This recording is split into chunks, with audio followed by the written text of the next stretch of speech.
waan islaam dhamaan saaxiibada ku xiran janaalkeena waan kaga mahadcelinaa sida wanaagsan aad ula socotaan muuqaalada aan soo dhigno bartaani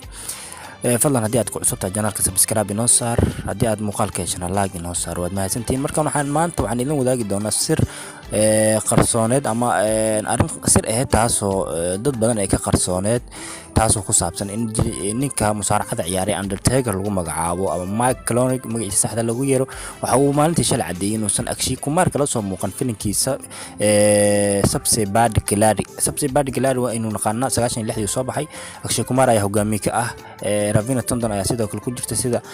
dhankalna ay qayb ka ahayd gabadha lagu magacaabo Reeqa marka waxa uu cadiyay Undertaker maadaama uu asigu shaacay inuu shaaciye mar inuu ka fadhiisan doono ciyaaraha musaaracada maalintii shalay waxa uu sheegay in filimkaas uusan ka soo muuqan ama uusan Akshay Kumar wax muuqaal uusan la sameeynin filimkii Sabse Bad Khiladi marka Undertaker waa uu beeniyay hadalkaasi bal hadii aan eegno muuqaalkaasi yaa waay bal aan eegno waxa aan daawano muuqaalka filimkaasi dadka aanan daawanin ayaan xoogaa xasuusi doonaa muuqaalkaasi Get him.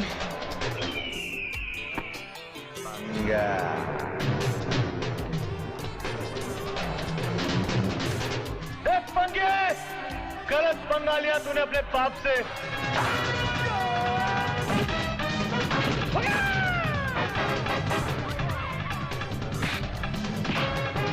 marka sida rajina muuqaalka waad aragteen ninka muuqaalkan ka soo muuqday ee iska dhigay Undertaker waxa lagu magacaabo Brian Lee waxa uu ka tirsan yahay ama musaaracada uu ciyaari jiray sida ninka lagu magacaabo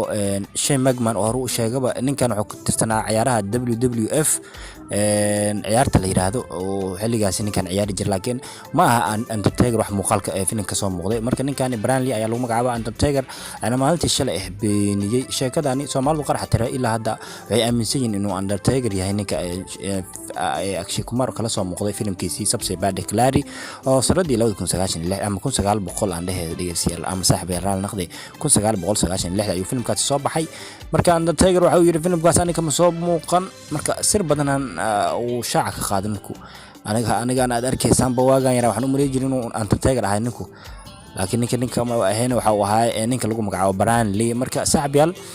sheekada sir ayaan rabnay inaan idinla wadaagno waan ku mahadsantihiin sida dula socotaan muuqaalada aan halkan soo dhigno fadlan haddii aad ku cusubtahay subscribe saar